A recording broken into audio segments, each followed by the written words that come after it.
Welcome to Experts Talk on the Creative Society TV. Today, together with our experts, we will think outside of the box and discuss the causes and problems that are related to human trafficking and slavery. And most importantly, our guests will share ideas and solutions on how we can eliminate this terrible problem once and for all. Today, our experts will provide an insider's view of this terrible crisis. And my co-host today is Marina. Marina, hi. Hello. Greetings, dear viewers. And I would like to introduce our guest today. One of our guests is the Chief Executive Officer of Columbia Private Investigation and Security Consultants, as well as a Director of I Think Safety for Me. Our guest provides technical assistance in organizing gang task force units in law enforcement agencies throughout the South Carolina. Let's welcome Lieutenant Chandra Cleveland. Hello, everyone. Great to see you. Our next guest is the former Prosecutor and State Agent's Chief Counsel, who served as a crisis advocate coordinator and training specialist focusing on human trafficking, sexual assault, and domestic violence victims and survivors. He currently is an independent contractor providing human trafficking victim advocacy and training. Please help me welcome Stephen Turner. Hi, Hello. Thank you so much. Welcome. Hello. And first, let's start with the description of this crisis. Could you please share how global is the problem of human trafficking and human slavery today? To describe it, human trafficking right now in the U.S. is $150+ billion industry. That should tell you that human trafficking is, I should say, featuring everything and everywhere in the United States. We have some states in more areas of human trafficking than others, and it is a growing epidemic, and it is constantly, forever changing day to day. So it's not the same thing that people think it was yesterday, or it wasn't the same thing that you may see in movies nowadays. It is strategically planned, since they know that you're aware of things just like anything else and any other crime. Once they know that law enforcement is aware of it, it changes on a daily. So you have to be educated about it, and everyone has to be on the same accord as to how to recognize the changes in human trafficking and sex trafficking. Yeah, and let me just follow up on Chandra. I mean, absolutely, it is, and she and I have both been involved in law enforcement and prosecutions over the years. One thing that we both know is any estimate of the size and scope of trafficking, like any criminal enterprise, it is always underestimated. The bad guys want their product out there, whether their product is drugs, people, guns, whatever. The bad guys want their product out there. They want to stay hidden. And they're not publicly reporting companies. You know, it's not like a McDonald's SEC statement where you know how much money they've made. No. Also, this is in answer to your question too. I mean, not only it's global, it's national, it's state, it's local. It is down your block, and it hides in plain sight. So we've got a lot of work in front of us. That is scary to think that, like, as you said, and we know this as well, that it literally could be anything on your block, and you would never know. Now, could you please share what is your biggest concern related to human trafficking and slavery? My biggest concern is getting the information out to the people who are most vulnerable to human trafficking, and also making it where law enforcement have the right people who will run in contact with these young people or adults and let them know that there are resources and help available for them.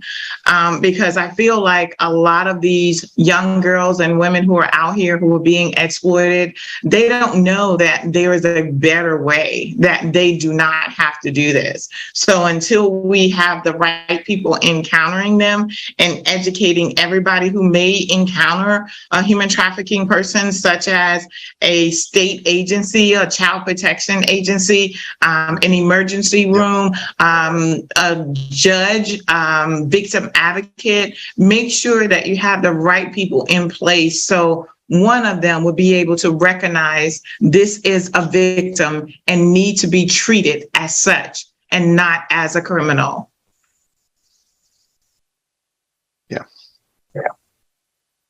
Steve, what would you say is your biggest concern in this whole crisis today? Well, I mean, I completely echo and agree with Chandra's assessment. One of the things that she and I and so many others are trying to do in this world is teach and train people to be trauma informed, so that when you encounter a victim, a survivor, that you are not judging them, that you're aware of sometimes very subtle signs, symptoms, indicators that they're either right on the edge. Because I mean, one thing that Chandra and I would both love in our perfect world, intercept people before they fall off the cliff into trafficking. I mean, the best case scenario is prevention as opposed to aftercare. But to spread the word, like Chandra said, spread the word about what this looks like, the lies that are spread by the recruiters, by the pimps, by the gangs, the tricks, the manipulations, and also too, that intersection of drug dependency and drug dependency. I mean, when you look at drugs, people are medicating away pain for a whole variety of reasons, and people are in pain. And when these kids, these teens, these young adults who have come up through really bad circumstances, nobody wants to be in pain. And so you medicate away the pain. And once you have to pay for drugs and you run out of money, what you can sell, what you can trade is your body. And that is a horrible, slippery slope. Yes, it is. And Chandra also mentioned that the human trafficking is like multi-billion industry. And I was wondering what makes it so profitable? And maybe you can share it with us. What do you think is the root cause of this problem? What makes it so profitable is it's a resellable, recyclable thing. You can sell a body over and over and over and over again. Whereas when it's in the drug industry, we've seen drug industry grow very high, but there's a limit because you can only sell that use of drug one time. When you can take someone's body and you can sell them over and over and over again, that's what makes it so profitable. And then when you get in an industry where top people, such as the prince, such as a president, such as a delegate that is buying a person for their pleasure. Wow. I mean, this is how we get to $1 billion industry, because we have people out there who are willing to pay over and over again for the product. Yeah, I mean, Chandra, absolutely. You can only purchase ounces, pounds, keys of drugs, cut it with something, sell it. You run out of product. You've got to get more product. Mm-hmm. One of the things that we have seen so many of the victims and survivors we have worked with, they have said to me and said to other advocates that they are forced to perform sex acts. They're raped 15, 20 or more times per day. I mean, the trauma load on that is almost impossible to even conceptualize.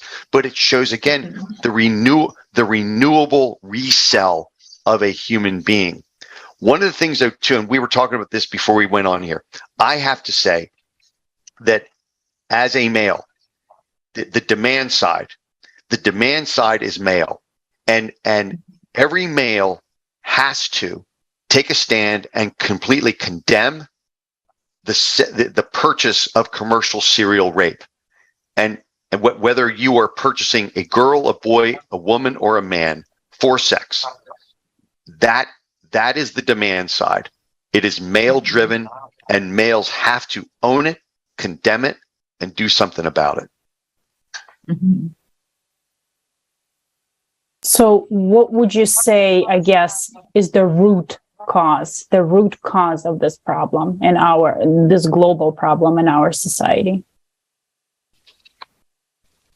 The root cause of the problem is that there's not enough people educated in order to know what to do and what sex trafficking looks like. And if you don't have the education, because it's a constant change in human trafficking and the victims, and one of the biggest change and the way that it keeps happening is that most of the victims don't know that they're victims. They do not consider themselves as a sex trafficking victim. Therefore, this thing is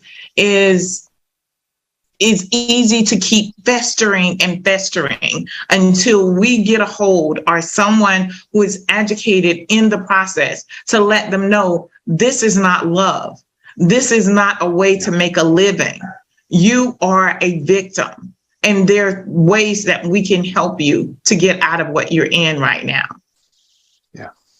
You know, the manipulation, the lies, the normalization of violence. You know, one of the things that we have seen, you know, in our 13 county project that I work with, about 80% of the survivors are U.S. citizens, 20% are overseas nationals. Among the U.S. citizens, over 95% grew up in a home with domestic violence, where then violence in the home is normalized. Emotional violence is normalized. Over 95% of those U.S. citizens we work with, they were sexually assaulted or raped in the home by the time they were 12. Sometimes they were sexually. So I mean, I've had victims tell me they remember being raped at 5 years old. So when you pile on massive amounts of trauma and the normalization of hyperviolence, the normalization of emotional, physical, and sexual violence, the world is upside down. And that's where Chanda absolutely nailed it. That if normal is hyperviolence, then you may not know or understand that this world you're living in, you don't have to live that way. And that is not, I know the word normal is dangerous, but Mm-hmm. that's not something that everybody has to do. But it only works if we can get to them. Sure. Mm-hmm. Mm-hmm. It's scary to think that it's as you said, in our society, the normalization, that right now this is the norm. And as you mentioned before as well, and we can talk about it again, that the cases are not decreasing. It sounds like this problem is not being solved. Now, is that true? Can you talk a little bit about this? How are the cases? Is there any progress, I would say, throughout the years? No, it's sad to say that you would think we would have progress now of these numbers decreasing with more education and more funding that is put into it, but it's not. We have different types of people that are joining the bandwagon because they see that they're able to make money off of it. And with the criminalization of most of the victims who should be treated as victims are treated as criminals, that also sends that young person or older person back to where they came from because of the lack of resources and information to it. So it's not decreasing, it is increasing because of the times. During the pandemic, sex trafficking increased 35 to 45%. That's what the officials say. So you know that number is increasingly higher than that. So now within the situation in which we're in right now, we have so much lack of funds, lack of money, lack of grocery, lack of housing, that now some women are finding themselves selling family members. And in certain areas of the world, family, the person who are victimizing and selling their children in order to live or to make a decent living, to have somewhere to stay. So it is an increase because of where we are in this world right now. Yeah, I mean, again, Chandra, I mean, you know, the pandemic, the lockdowns over pandemic, which again were necessary from a public health perspective until we could get our hands around what the issue was, not have people dying every 10 seconds, et cetera. But that was paradise for the perpetrators of domestic violence, sexual assault, and trafficking, because people were more isolated, and they were literally and figuratively locked down. And providers of social services were also hurting. Hospitals were hurting. Everybody was hurting. Another thing that's happening too is, and we had talked about this before, the global nature of this. When you look at, if my numbers are off a little bit, I apologize. You've got, say, 8 to 10 million Ukrainians who have fled the country, 8 to 10 million, probably more, who are internally displaced. If you are internally displaced or externally displaced, if you are on the move anywhere, you are vulnerable. And there are people who will take advantage of that. When you look at what the world population is going through right now, between famine, disease, look what's happening still in Syria. Look at sub-Saharan Africa. Look at the DRC, Sudan, Eritrea. I mean, on and on and on and on. Central and South America, the Northern Triangle, Guatemala, Honduras, El Salvador. You know, very unstable de facto narco gang states. People are fleeing conflict, and disease. Everybody that is fleeing somewhere is vulnerable to being trafficked. So this, it's bad.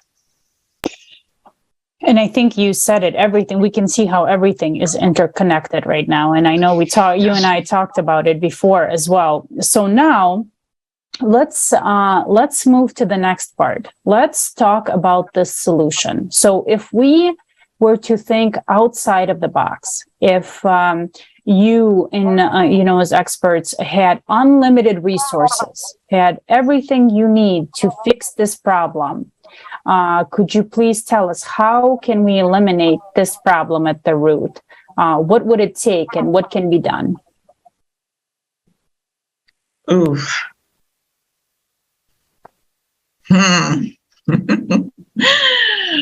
It would need the right people at the top. It will need the right person at the top that's truly having everything accountability for what's going on from state to state. So we would need resources, for financial resources from the top, from someone who actually knows about human trafficking. That is one of the reasons why we are where we are, because the people at the top right now are not the ones who actually know how human trafficking is occurring in the streets that we have. Next, we would have to be someone who is actually taking it to the people who are the most vulnerable, making sure that anyone who comes in contact with those people are educated in order to know the resources. We have commercials about everything else, and I saw it a little bit during the pandemic. They had a commercial about human trafficking, sex trafficking. If you're a victim of it, here's a number, and they flash some things of that. We need more of that, because we have other things that are showing more often than not on television that's advertising a sexual life that will be pleathered with money and resources for you to have. So we need to have more interactions of commercials and things like that to show that this is called sex trafficking. Because like I've said 100 times before, if a victim doesn't know any better, and as we were talking a few moments ago, that if they don't know what true love really is, then this is what they have fallen prey to. You know, there's been so many things that organizations that are out there, those organizations who are doing the work, they need more funding to continue to do the work. And that is something that I see all the time. The ones who are actually out there recovering girls and doing things, they're not getting the funding that they need in order to keep doing what they're doing. So giving the right funding to organizations who are out there making a difference, pass harsher sentences on people who do sex traffic victims, have more accountability on the internet. We have no control of our internet. It's like the wild, wild west. It's open, and children and grown people who do not know how to operate it fall prey to these people who are contacting them in their DMs, talking to them in their DMs. We need a sex trafficking cyber patrol unit that can see these opportunities and get these people and lock them down. And after we do that, we need to be proactive. We got to stop being reactive and be proactive. We need to educate young girls. We need to tell them again about good touch, bad touch. We need to tell parents who are out there struggling how you can get help within your family in order to pay the bills, to feed your children legally. So, you know, if we start with those few things of getting someone at the top of government, funding the right organization, educating the young people before they become a victim, and also advertising that this is a form of sex trafficking so we can educate everyone at the same time, we will not be able to get a hand on what's exactly happening to our children, who cannot be children the way they're supposed to be during their childhood age before they become a victim who's shut down and cannot be the person they should be. Yeah, you know, we really need to have both a global and national declaration of emergency about trafficking. I mean, it is a pandemic of its own right. It is not a communicable virus, but is communicable through interpersonal violence and the destabilization of individual people, no matter where they are. It's taking advantage of them. You know, another thing too, I mean, we see so much of an intersection between drug addiction, drug dependency, and trafficking victims, because they are medicating away the pain of horror that they survive. I mean, so, you know, until we have ready access to drug detox and rehab beds, yeah, and like Chandra said, just massive continued education. You know, there ought to be the National Human Trafficking Hotline in the United States of America. The National Trafficking Hotline is staffed 24/7 by amazing advocates who will do screening and provide assistance to the best of their ability, et cetera. I mean, that number should be running constantly underneath, you know, every screen, all the time, everywhere. That's as important as 911 as a number that we need to know and utilize and make sure people have access to. So there's so much that can be done, but it is such a sprawling problem. And also, you know, it's a lot of people are uncomfortable talking about interpersonal violence. A lot of people are uncomfortable talking about rape and serial rape. I mean, we need to get comfortable talking about the uncomfortable. We got to face it. And until we can face it straight up, eyes open, then it has an ally in ignorance. Now, I have to ask this because this might come up as a question. So we're talking about, and I know, Chandra, you mentioned this as well, that when we were talking about that the number of victims and sex trafficking victims is only increasing, and you said that the amount of funds is also increasing, yet we do not see a decrease in the victims. Yet, would you say that if we start putting more money into organizations, if we start funding organizations, how can this help then if we see that the increase in funds did not help in the past? Well, I'm going to shoot it straight. I always do. I'm saying give the funding to the people who are showing you results. The fundings right now are going to government offices and things like that, and they're not going anywhere near where the victims that seem to be growing within the area. So when I say give the funding, I mean give the funding to people who have results. If you see them getting and rescuing each day, they're rescuing girls the way it should be, not on an operational sting that's going to take you 6 months. We did a sting for 6 months, government official, and I like every sting that they do, but I feel we have this such a growing problem. Why isn't this an every night, every day takedown? Why do we have to do operationals and stings? We have organizations out there that are rescuing girls on a daily. Why not fund those organizations? Give them more manpower of people to support them. Get other people to be trained by them to show them how are you so effective in rescuing these girls. That will make a change, and that will stop the problem, along with giving these guys more time once you find them, that they have created this horrible crime. Give them the time that should be given instead of letting them do time served or a slap on the wrist for this and that and let them back out again. But that's what I mean about giving the right organizations the funding who's doing the work.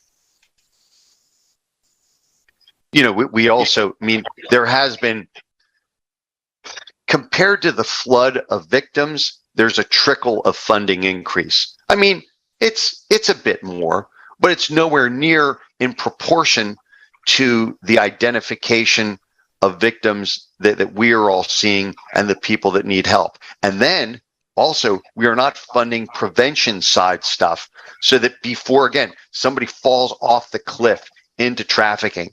You know, how do we prevent this? Well, we prevent it, number one, through education, but also identifying early on sources of poverty, sources of hunger. You know, Chandra said, you know, she's right. You know, there's an increase, or at least we're identifying more sources of familial trafficking, family members trafficking family members. You know, mothers, fathers, aunts, uncles, even older siblings trafficking younger siblings. Sometimes it is to feed addiction. Sometimes it is to literally feed the people, rent, subsistence. There's a whole confluence of factors that drive that. At the end of the day, though, it's the lack of resources. You know, when you have an empty belly, your day starts down from the get-go.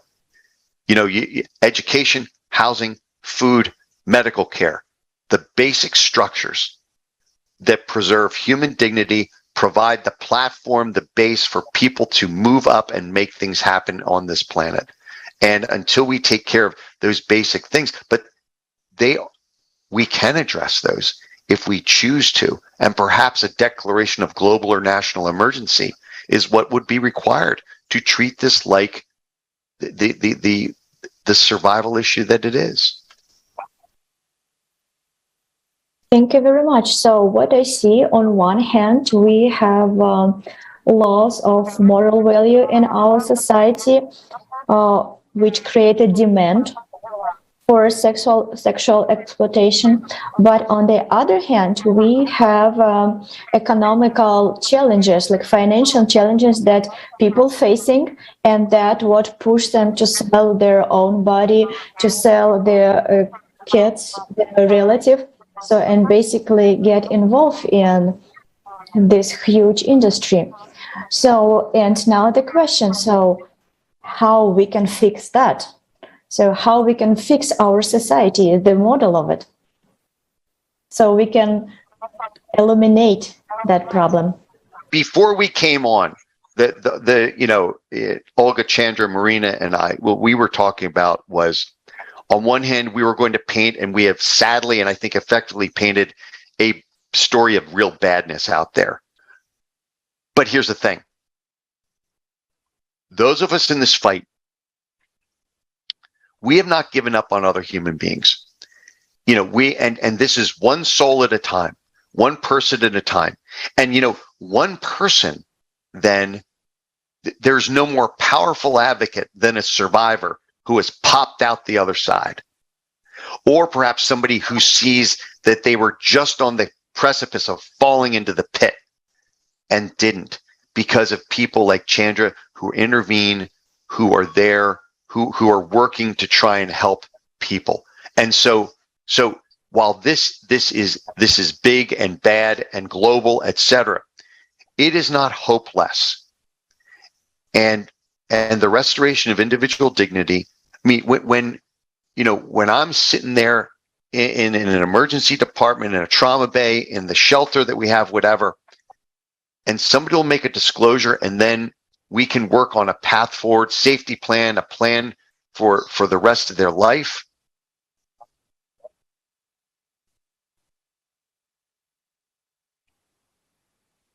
That human being, she or he, she can cause their own wave of hope and recovery. And when we do things to intervene with people, and they might have been suicidal 10 seconds before, and now we can disconnect the suicidal ideation that drives so much of this because of desperation and pain. You cannot discount that one person, one soul at a time. And that's the hope. And it is not this massive, fix. It's tough work. But there's nothing more important than saying to that one individual person, eyeball to eyeball, you matter. What can we do to get you to the next stop? Now, I was just thinking,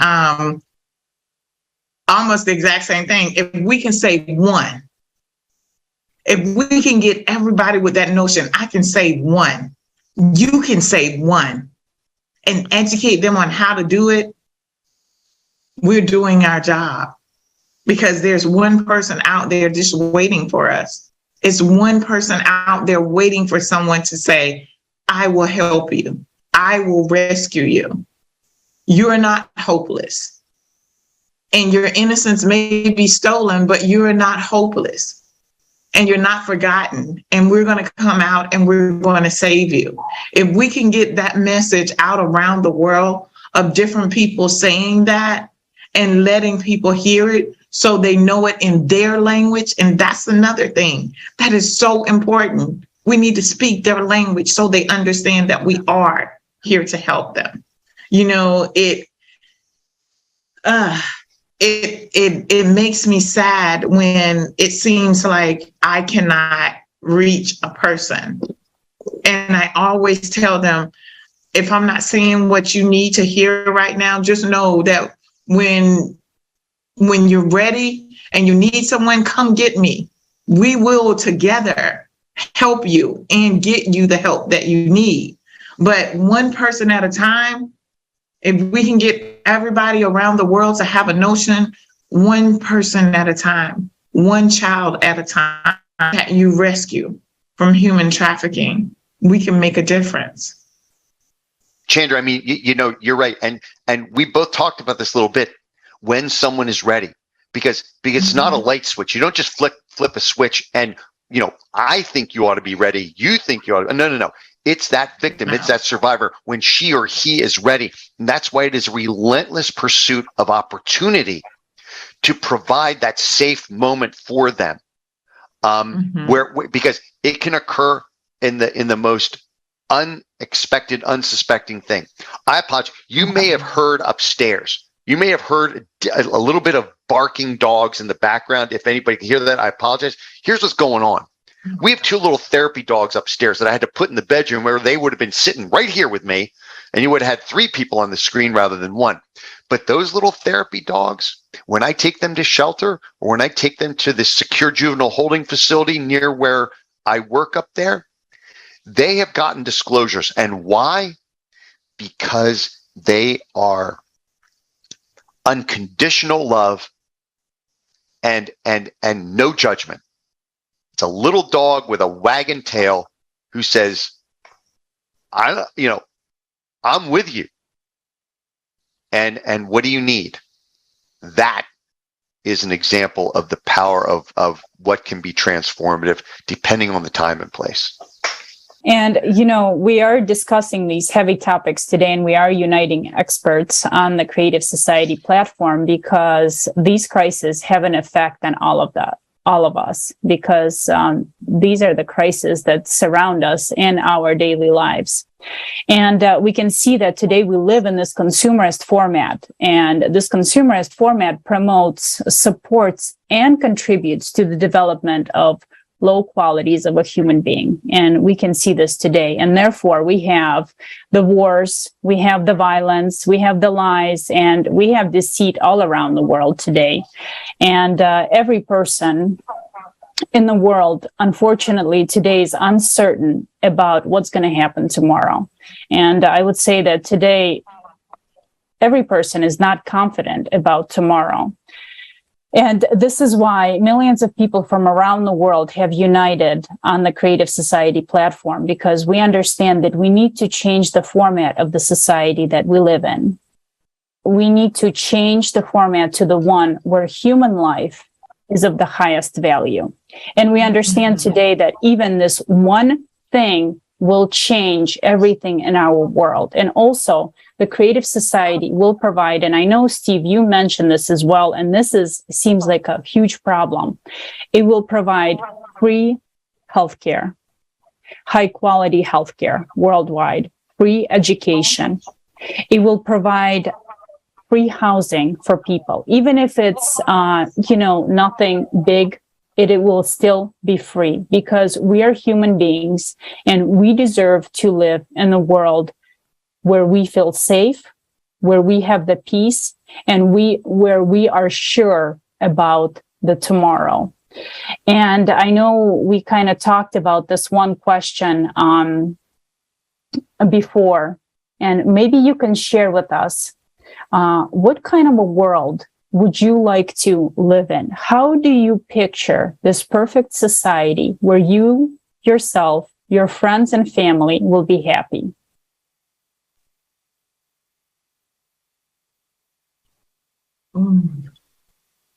I would say help those who need help. If we could help those who need help and love people like we love ourselves, I think that type of society would be a wonderful place to be.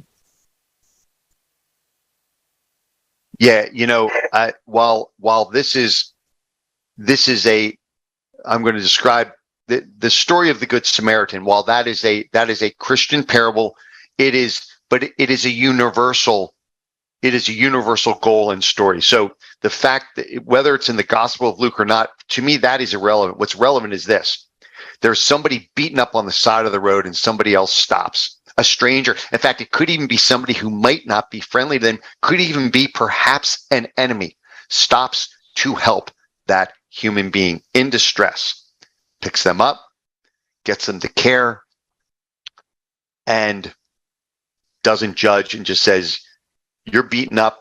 I'm coming by. I'm going to help you." Period. That, to me, is what a Good Samaritan is. And that behavior would be completely transformative, I think. Mm-hmm. Yes.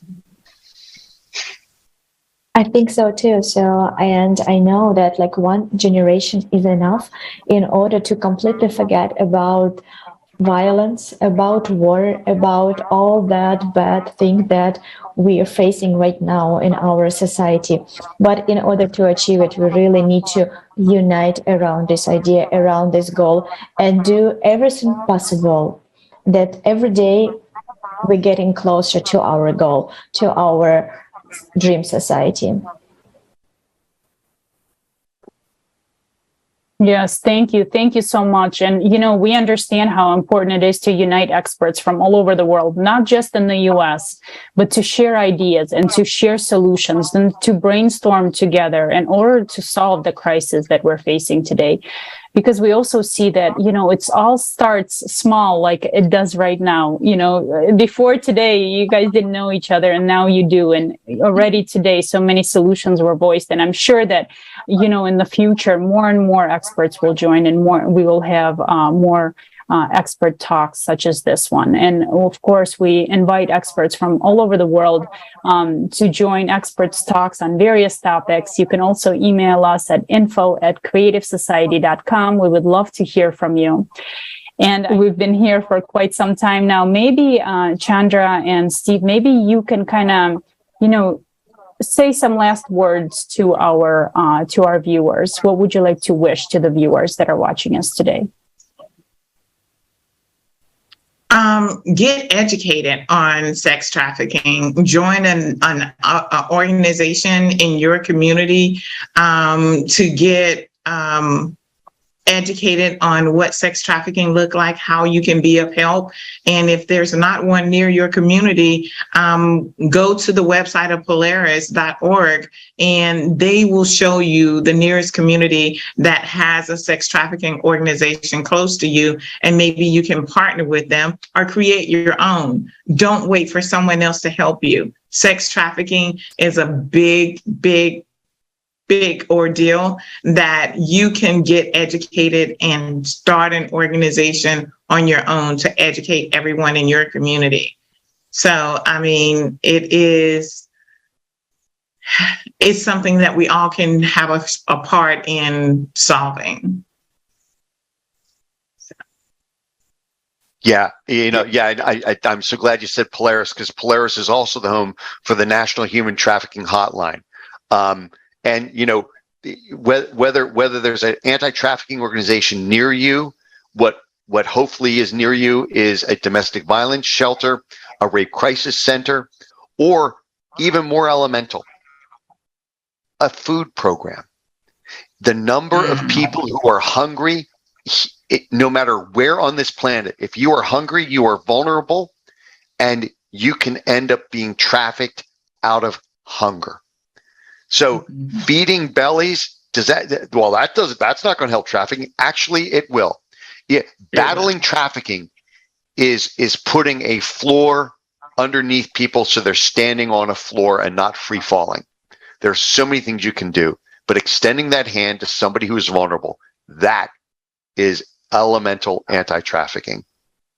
And you being educated and spreading the word and using something like the Polaris website with solid, real, credible information. That's key too. Thank you. Thank you so much for joining us today. Thank you so much for sharing your experience, for sharing the solutions with our viewers, for sharing some advice on what they can do and how they can stop this, I would say, disease, this crisis that we have in the world today.